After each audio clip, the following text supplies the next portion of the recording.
and welcome back to the Simplifiers podcast, where we take topics in business and in life and simplify them. Now, I wanted to continue on with my conversation that we had way back when in episode 40 with Dr. Gary Chapman. He's the writer of The 5 Love Languages. And, back then I was thinking, gosh, it's so incredible. This body of work is so great. How does it apply to the workplace? Aha! This is where my special guest comes into play.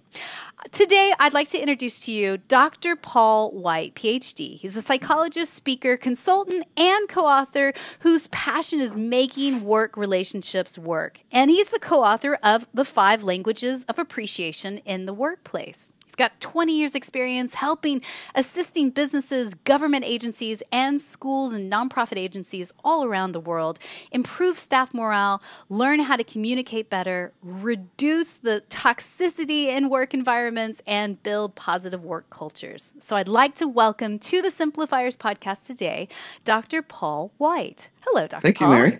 Hi.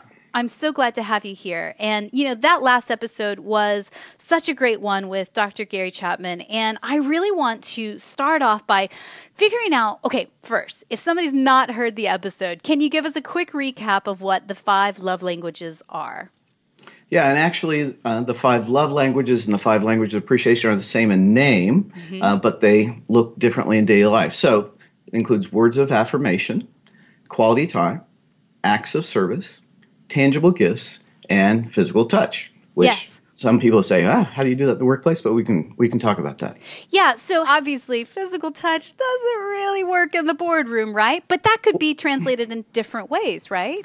Right. So let's take it. Obviously the 5 love languages has to do with personal relationships, whether it's husband and wife or significant others, children, family members, friends, whereas we're applying it to the workplace. So let's just get the physical touch thing out of the way. So, we both believe, Dr. Chapman and I, that we didn't want to advocate a touchless society even at the workplace because appropriate physical touch in the right context and relationship can be quite meaningful, especially in times of trauma and distress. But largely, physical touch in the workplace is spontaneous celebration.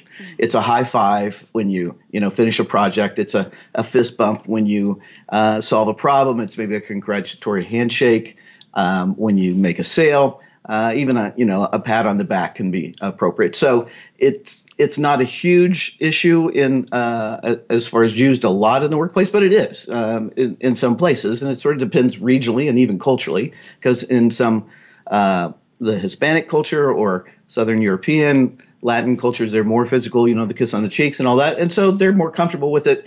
The Northeast U.S., it's sort of like you nod from across the room and say, hey, and that's close enough. So it differs, but it's there, and it can be fun too. Talk about cultural changes. So I'm a Texas girl living in the UK. I had to quickly get used to the double kiss motion. Right. It's like, oh, we're getting close fast, aren't we? Oh, no, this is just how we greet. Yes. So exactly. I think it is really important to understand these different elements. And so if you've never heard of the 5 languages and you've been under a rock for the last 40 years, it's such an incredible framework because it helps people understand how people like to give and receive love. So as it relates to the workplace, we're talking about how you like to give and receive appreciation, right? Talk to us about why that's so important in the workplace. Yeah, Dr. Chapman and I looked at, what's the equivalent sort of concept here. And we felt like appreciation really is that you're valuing another person for either who they are or what they do. And so appreciation is huge, and it's become a bigger issue even over the last 10 years, where in our culture, we focus a lot on employee recognition. And most, 90% of all the companies in the U.S. have, and also Western Europe have employee recognition programs. But at that same time, employee engagement, job satisfaction haven't improved. So sort of like, what's up with this? And so appreciation really is at a more personal level. And it is about valuing your teammates and also communicating in a way that you feel valued or that they do. So a core concept, one of the nice things, talk about simplifiers, one of the nice things about our concept is they're not real tough to understand. And the first one is not everybody feels appreciated in the same way. And for some people, words, and it can be spoken, where you give a compliment or say thanks and tell them something specific about it, and that's real key. Or it could be written, an email or text or a handwritten note. So some people value words. And in fact, we have an online assessment that goes with our book. It's called the Motivating by Appreciation Inventory. I checked the data last night. We had 176,000 people take it. Yeah. And we've been able to analyze the data. Words is about 46% of the workforce's primary language. So it's a chunk, but it's less than half, right? Yeah. And then quality time is another language. And quality time in the workplace sort of breaks out into a couple different ways. One is some people like individual time with either their supervisor or their manager to be able to sort of dialogue, talk, maybe share observations, learn from them. But more and more collegial relationships are important, and quality time is about spending time with your peers, maybe going out to lunch, going out after work, getting together and watching, sports on the weekend, that kind of thing. So, but it's that people feel valued and appreciated when they get time with people whom they respect and value. So, well, and it's incredible. And you were relaying to me previously, there's a whole lot of new research that's come out with your book. And so, we're saying something about 70% of employees say they receive no praise or appreciation in the workplace. 70%. That just boggles my mind. 3/4 of your staff are really feeling like, nobody cares. Like, it's a huge epidemic.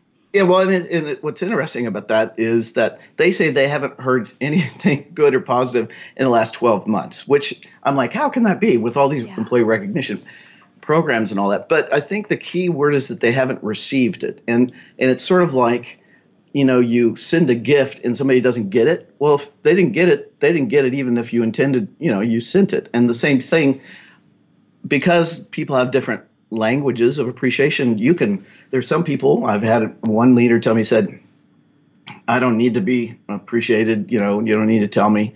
And it was true. His language is quality time. And he went on to tell me that he grew up in a subculture where if you got praised, the next thing that was coming was an ask. So it's sort of like, dude, you're looking good today. Can you take me downtown? Or what, you have an extra 20 or whatever it might be. And he said, so when I get complimented, I have a wall that just goes up and says, what do they want from me? And it always felt manipulative. But his was time. And if you hung out with him and spent some time, he really valued that and sort of lit up. And so it's important to figure that out. Quality time is about 26% of the general workforce view that as their primary language. But one of the things about the languages of appreciation that's a little different than love languages. In love languages, in a personal relationship, you can sort of figure out what that looks like practically. In the workplace, that's tougher to do. And so what we did is, as we identified a person's primary language of appreciation, we then went back and had them identify the specific actions and from whom they want it. Because some people may want to, get together and watch sports, but they don't want to invite their supervisor, right? So you can invite your colleagues or even your direct reports, but not have, the boss person around. So well, and I think that that's what's fascinating is that there are subtle nuances to this framework. And one of the big aha moments that I had with the 5 love languages and also with this book as well is that the language that you like to receive is not always the one people like to receive. And so you're pushing things out thinking, well, this is what I love. I love it when people give me a pat on the back, or I love it when people send me an email with encouraging words. But it's falling on deaf ears because it's not what they want. And it's like when you start to frame it in that way and you go, aha,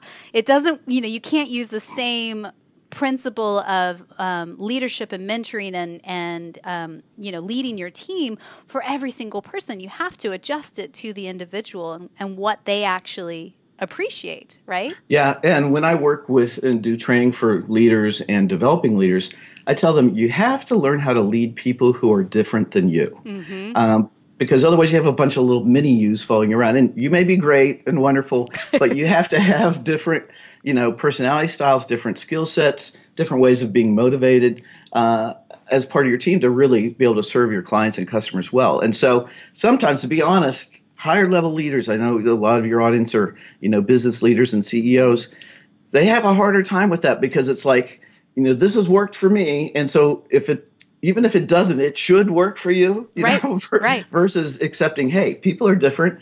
And for example, I work with high-level financial advisors, and they tend to like, attention and all that. And so when they do things to show appreciation for their staff, they'll make a big party and have people come up front. We know from the work that we've done, about 40% of the workforce don't want to go up in front of a large group to be recognized. On stage, yeah. On stage, and 60 to 70% of administrative assistants don't.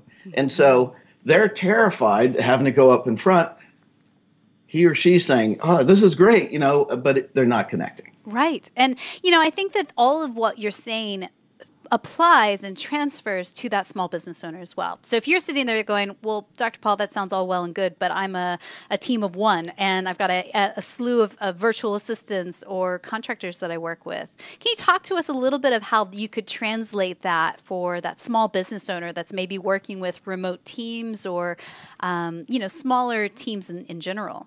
Sure. Well, and I would say, we started out working with small teams, whether they were business or schools or non-for-profits. But this past year, we did some research on comparing people who work in long-distance or remote relationships on either end, either the employee out there or a supervisor, and wanted to find out, okay, do people who work in a remote relationship differ in the kind of appreciation they want? And secondly, how do you spend quality time or do an act of service or tangible gift when you're, across the city, across the state, country, or whatever? And so it was a fun project. And so we actually have a version of our inventory that's called the long distance version, so that the main parts of identifying your language are pretty much the same. But when you get to the action items, they're about long distance applications. So quality time, one of the problems and challenges in long distance work relationships is you don't have the opportunity for those sort of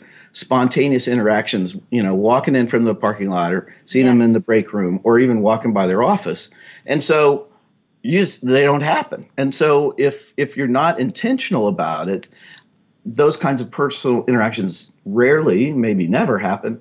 And then what happens is the nature of the relationship sort of narrows that it's only about tasks and work. Mm-hmm. And then, one of our core messages is that employees are people. We're not just work units. We're not just production units. We're not just about getting things done.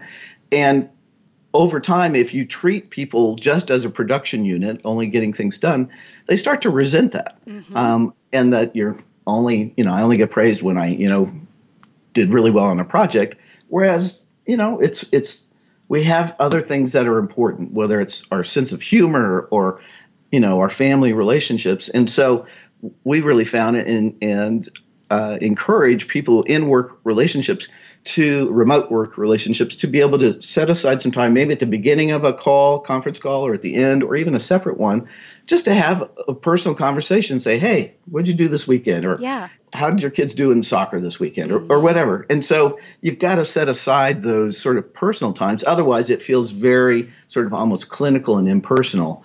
And what's interesting about remote employees, they themselves, we did a poll. We have about 80,000 people on our newsletter list, and we do polls, and we said, how do you want to be shown appreciation remotely? One of the key things is video conferencing. Mm-hmm. That not just email, not just phone, but having that facial visual connection is really important, even when you have a team meeting, and so that fortunately, technology has improved where you can do multiple people from multiple sites now pretty easily. And I would say, man, if you're going to do anything to help with your relationship with remote employees, do that visual connection. 100% agree. And I mean, there's so many tools out there. The ones that we use here at the Simplifiers are things like Google Meet or GoToMeeting have been really valuable tools for us. So we'll put the links in the show notes for everybody so you can check those out as well. But yeah, I think there is something to seeing face-to-face interaction. And yeah, you can't have those water cooler moments when, somebody is working 500 or 5,000 miles away. Right. I will be the first to admit that I make blunders all the time as the leader of my company. I've been in business for well over 16 years now, and I made a blunder recently, I'll own up to it, where right after the Christmas holidays with one of my teammates, I had saw an email come down the pipeline from a client, and we use Slack for internal communications and all of that. And in my internal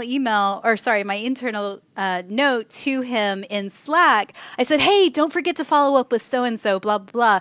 And I come to find out later, he's like, what? No Happy New Year? No, how's it going? Are you back now? And for me, I was just firing something off really quick with my phone and not even thinking twice about it. But he was looking for a little bit of that, like, hey, welcome back. How was your Christmas break? You know, just taking that 2-second spot, and I go, oh man, I flubbed that one up, and of course apologize and course corrected and all that. But you know, it does go to show that, you know, taking those times to remember your team are humans and not robots, and just being thoughtful, I think, is a huge lesson in that.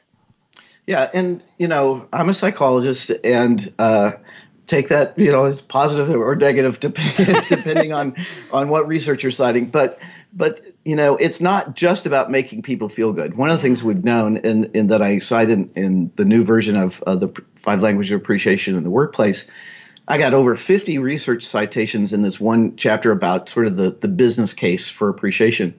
And we know that it makes a huge difference in the functioning, the healthiness, the productivity, and even the profitability of a company when team members and staff feel valued. Probably one of the key ones is that when team members don't feel valued and appreciated, 79% of the people who leave voluntarily say that that's one of the key reasons that they left. It's not most managers and business people think they're leaving for money.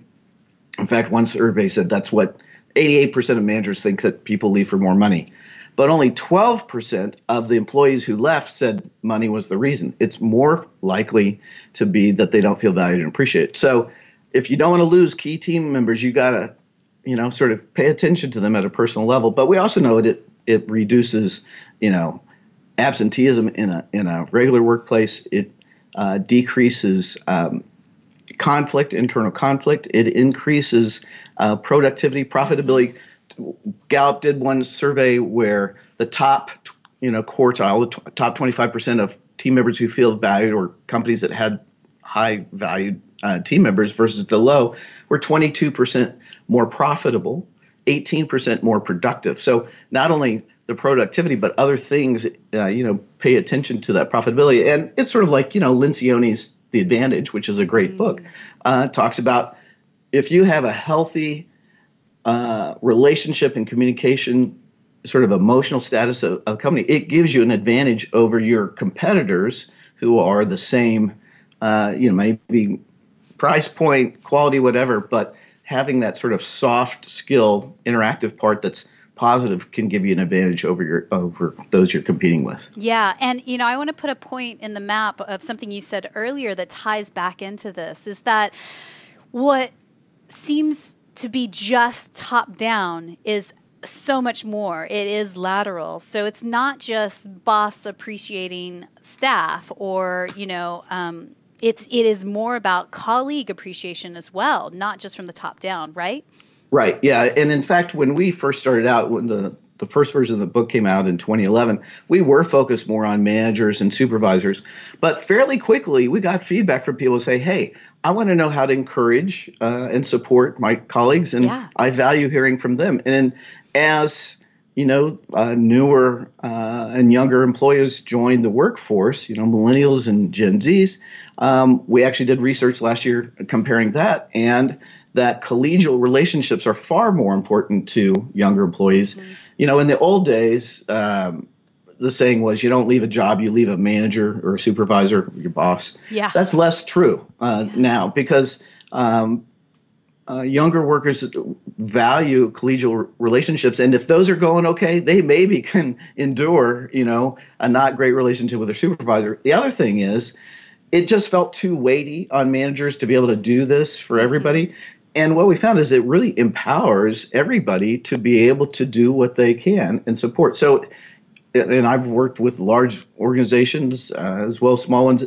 And even if your supervisor isn't into this, you can still start where you are. And that's Yeah. been sort of the cool thing. We've had people start and it actually goes laterally and then it even goes up. Yeah. And so you don't have to wait for, the big message coming top down. I think that that's an incredibly important part. And so that if you work in a team environment that is kind of toxic, you do have the ability to start making those changes at the level that you're at now. And, 100% do believe that if the leader mirrors it and sets the tone Goes first. better, for Oh, sure. it way goes better.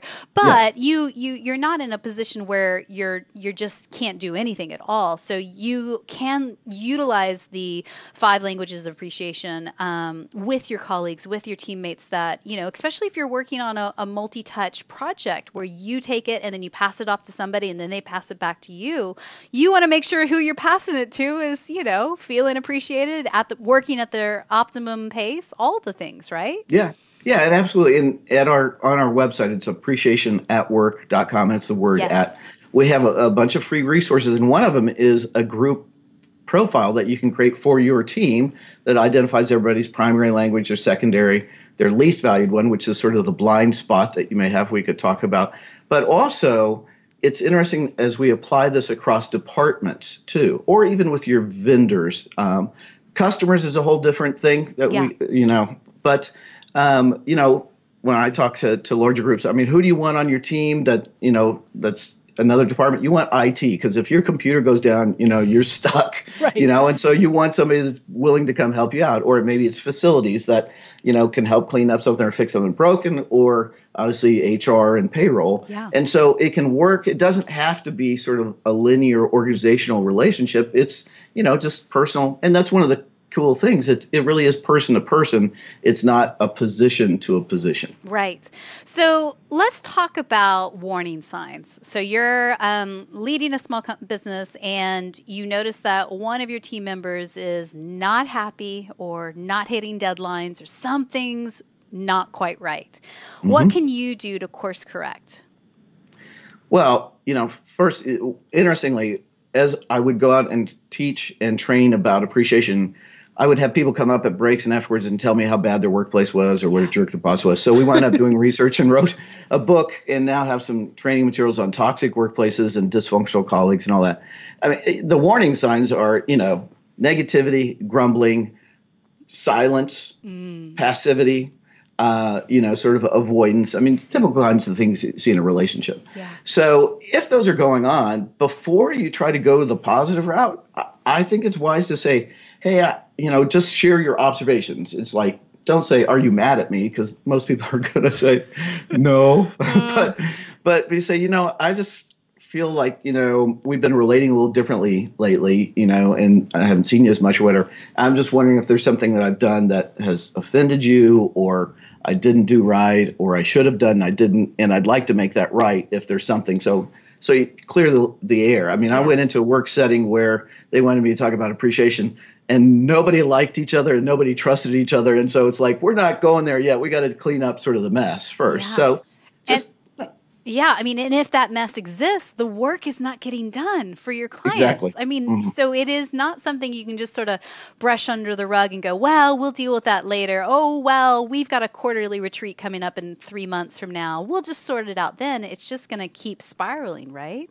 Right. Well, and there are very few people in our culture that like conflict, right? And so we don't want to raise an issue and we think it's going to make it worse or going to blow up. So do it privately. Don't do it in front of other people. Do it with an open attitude, not defensive, and say, I make mistakes, and, maybe I screwed up, and I'd like to make it right. Yeah. Listen, affirm, don't get defensive about it.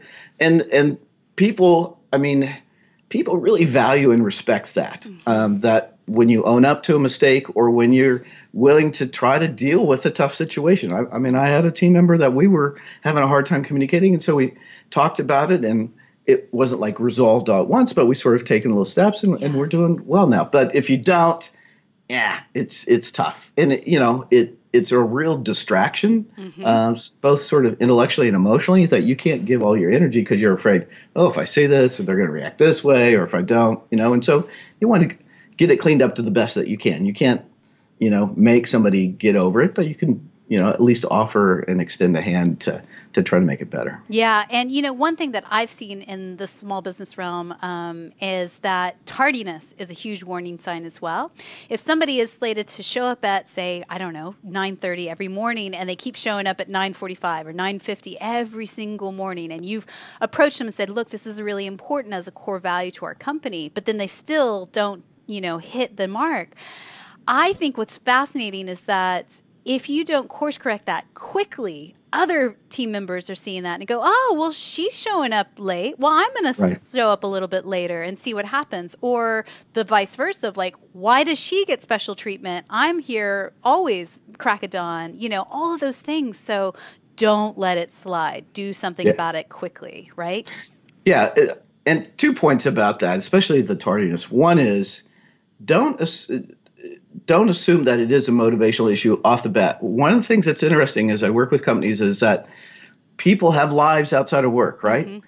And they have kids and so forth. And sometimes it's a very practical issue that a little bit of problem solving could really help with. So go there first. But then after that, there's this sort of one magical lesson we've learned, and that is negativity doesn't keep to itself, right? I mean, it's, if people aren't happy, they talk about it and they share it and it grows. And so you've got to sort of nip it in the bud and figure out what's going on. And related to that was a little bit off topic, but it's important. And that is, if you have a toxic person, tried everything, they need to leave. Because it's in my part of the U.S., we have black walnut trees, and they grow big, and they give a lot of walnuts, but they have a toxin in their roots and their leaves that kill everything around it, so nothing can grow around it. So you can either have walnuts and nothing, or you can have other stuff. You got to get rid of the toxic person because they're just a poison to the environment. It's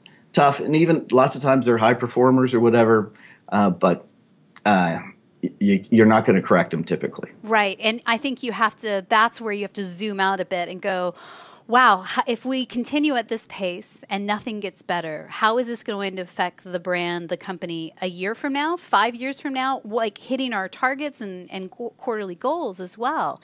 Because I think sometimes we as business owners, we zoom in and we get in the hamster wheel and we're just zooming in on today and all the things that are happening. But you really have to have that foresight to zoom out and go, wow, if I don't do something about this could really set us off track. And then I start to lose other amazing talent that are on my team as well, right? Yeah. And that's really how appreciation ties in that we know when employees aren't engaged, when there's low staff morale, when there's negativity, clearly they're not feeling valued and appreciated. And not that appreciation solves everything, but it's sort of a salve that helps the bad things get worse and can turn things around. We know that if you have a negative environment, there's two main things you want to do. One is quit joining in the negativity, right? If somebody else is complaining, don't, just say, hey, I'll catch you guys later. And secondly, find something positive to say, whether it's about them or it's about the day. It's like, hey, man, wasn't the snow beautiful this weekend? Or I really, it's a gorgeous day, whatever it might be. That kind of throws water on this smoldering fire of negativity that can spread. So appreciation is huge. And what's interesting is it's not that hard. And I would say the biggest obstacle that we've identified is busyness, right? I mean, everybody's busy. Yeah. But it doesn't take that much time, especially that's why we have people take the inventory so you know their language and the actions. So you're not having to spend time with everybody. You're not having to send an email to everybody, help somebody out on quality service. And so you're able to sort of pinpoint it and hit the target bullseye for each person. It doesn't take much, especially if it's really meaningful to them. It can make a big impact. Yeah, I think it's huge. And when you take that extra step to really understand each person on your team and their personalities and their language of appreciation, take that as a team exercise, take the quiz together. And again, we'll put that link in the show notes for everybody. But I think that goes to show you as a leader in a whole new light to your staff. They go, oh, actually, she does care. She does care about me. It is so much more than just hitting that financial goal. It's just so much more than getting all the things on the to-do list done. Absolutely. So let's flip the switch a little and talk about simple, practical ways people who are listening right now could create a vibrant workplace. So what do you see as working? So, I wrote a book called The Vibrant Workplace. That's a follow-up to the 5 languages of appreciation. And basically in it, we identified the 10 most common obstacles to creating a culture of appreciation and how to overcome those. Mm-hmm. So the simple thing is you start somewhere with someone. Okay, you don't need some of the leaders. They're really big thinkers and they want to develop a plan and spreadsheet and all this kind. That's cool, but don't wait till all that comes down. You just got to start somewhere with somebody. And the best place to start really is words, because you're typically not going to offend somebody with words unless your actions really don't match. Do it privately. If you're more of an introvert, do it through writing. And the key part, we teach the people that we train sort of a 3-step process for giving an effective compliment. First, use their name. Mm-hmm. People like to hear their name. Rebecca, Stephen, Stephanie, whatever it is. If you're writing it, make sure you write it correctly. Spell it correctly, right? Right. It doesn't go over real well communicating a personal message when you misspell their name. Right. So use their name. Secondly, be specific about what it is that you value. And think about it this way. Think of a person that if they didn't do what they do, your life would be a lot more difficult, right? It's like whether that's handling, the billing over here or managing phone calls and emails. And just think as specific as you can. And the third part is why it's important, either to you, to the organization, or to your clientele. Right. So it could be, Stephanie, thanks for getting the billing done routinely on time and out. And that just helps our clients know and not wonder about what they owe. And it decreases the amount of incoming phone calls and emails because they know that it's there. Mm-hmm. And so username, be specific, and then tell why it's important. One of the things we found is that one of the messages people don't like to hear is good job. Right.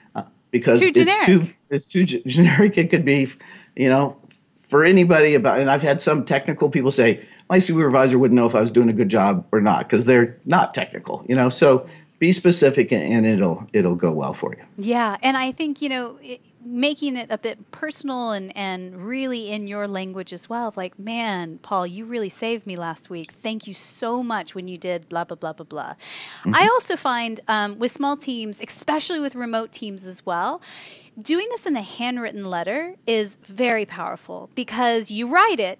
It gets to them a few days or maybe even a week later if they're across the world and they're least expecting it, right? Mm-hmm, and when you get that handwritten letter in the mail, it just, I don't know, for me, I have to admit, my love language is words of affirmation. There you go. Let's just say it, I'll point that out for the record. But I do love it when somebody takes the time and on nice paper, just, writes me a letter. So now, don't forget that. Yeah, I agree, but I also want to share some data about that. Yes. There's actually a generational difference about that. So I'm a boomer. We were taught, write a handwritten note. That's sort of the highest, form of thanks and gratitude. Yes. For younger workers, it's true for about 50% or more of women, they still value handwritten notes. But 20-something guys don't give a rip about a handwritten note. That's true. My husband doesn't like a card whatsoever. What's more important to them is the speed in which you get back to them. True. Because of their subculture. So you want, if you're going to, encourage or show appreciation to a millennial guy, text them, do it that day. If you get past 48 hours, you've moved into history for them. Right. So you have to pay attention to sort of those dynamics. Touché. But it's good to know that about you. Touché. I'll be expecting a note, Paul. No, I'm just kidding. No, it's touché. I think it's really, really important. And the bottom line is to do something. Don't do nothing, because that's when things start to fester.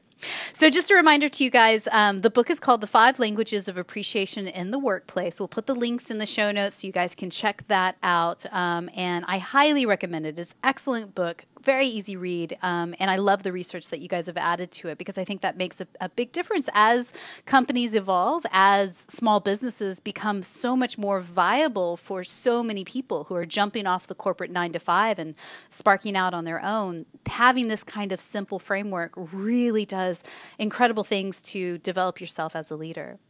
So, Dr. Paul, I have a few questions I'd like to ask you that I like to ask all of our guests on the podcast. First and foremost, what's maybe one book or blog that you're reading these days that's either inspiring you or poking holes and challenging your belief system a bit right now? Well, I mentioned earlier Lencioni's The Advantage, and that's just a solid book. And I always like Daniel Pink's information as well. I'm on his newsletter blog that comes out. Those are two thought leaders that are both encouraging and challenging. And also what I like is they also dovetail with our work. I mean, it's like you need to, like Lencioni talks about, you need to show appreciation to your team members. Well, we sort of say, okay, this is how you do it and how you do it effectively. So it's a great book. Yeah, one of Daniel Pink's books is on my nightstand right now. To Sell is Human. And he talks about, especially in the workplace, every single person on your staff is a salesperson, and how to integrate that into the modus operandus. Yeah, good stuff. So we'll put a link down in the show notes for both of those books as well. So tell us, what is maybe one app or tool that you're using right now in your personal life and your work life that's helping you simplify? Helping me simplify. Well, I would say Zoom for me is really helps because I do a lot of consulting with family-owned businesses and wealth transfer, business succession. And previously, I would travel a lot to do those meetings, and being able to have multiple people join a video conference, whereas a few years ago, it just didn't work. Isn't it amazing? I mean, yeah, it's wonderful. It really is. So that's really made my overall life a lot better and less hectic as far as amount of travel and having to deal with the hassles that can come with that. So I'm really thankful for the advance in technology that way. Yeah, Zoom is a really great video conferencing app and software. Highly recommend.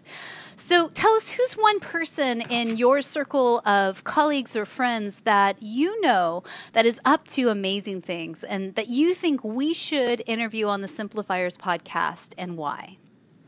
So there's this guy that I met virtually through a friend prior to the holidays. His name's John Ruhlin, Ruhlin. He's written a book called Giftology, so Giftology. And fascinating guy. He's younger than I am, and he is a successful business guy. He was actually Cutco, cutlery and all that. Yeah, he was like the #1 salesman for them and all that. But, in our language, the appreciation, we talk about tangible gifts, we really talk about just small things that help show that you're getting to know the person, their favorite coffee, maybe a magazine about a hobby or whatever. Yeah. He's really challenging my thinking about that businesses have done gifts terribly, and I totally agree. I mean, it's just like, don't give me another mug with a logo, or, some gift basket at the holidays. That's fine organizationally if you want, but it doesn't do anything for me personally. Right. And he's a fascinating guy. He's high energy and is sort of taken off and really challenging some of the thinking about how businesses have used and misused gifts, but the power of really meaningful gifts. And one of his principles is, if you want to have a gift be impactful, you send it when they're not expecting it. You don't send it at Christmas time. You send it, mid-February or, beginning of March or whatever, when people don't give gifts. And so anyway, he's a great guy. I'd really encourage you to connect with him, and I'll help make that happen. Yeah, no, that sounds perfect. Perfect kind of connection. So we believe gratitude and simplicity go hand in hand. Tell me, Dr. Paul, what are you grateful for right now in your life? I am thankful for my wife. We've been married for 39 and a half years, planning a trip up to Canada for our 40th. And she's just been an amazing companion, patient, servant. She's wonderful. I'm not the easiest guy to live with. I don't know any guy that's easy to live with, actually. But she's very gracious and patient, and I really value and appreciate her. I love hearing that. So online, we can find you guys at appreciationatwork.com, on Twitter, Dr. Paul White, and on Facebook, Appreciation at Work. Again, those links are down in our show notes below as well. So definitely, I recommend picking up a copy of this book. It is a very good read, especially if you run a small business. So my last question for you is this, Dr. Paul, and again, thank you so much for your time and sharing your wisdom with us. So somebody somewhere in the world is listening to this episode right now, and let's say they are in it thick. They are dealing with an unhappy employee or team member. They know they need to do something and fast. What's one thing you could whisper into her ear right now just to encourage her in this moment? Well, I'm going to just make it two. One is, it's tough now, but it won't last forever. So we have to get through it. And secondly, find somebody that you think is a wise counselor. It doesn't have to be a counselor person, but somebody that can give you some wise counsel to give you some feedback as you think through it. Lots of times we screw up because we're only thinking from our point of view, and having just a sounding board can really make a difference and say, man, I hadn't thought about that. So if you're in a tough situation, find somebody that you trust their judgment and bounce it off of them. Dr. Paul, thank you so much for your time today on the Simplifiers My pleasure. podcast. Thanks for having me.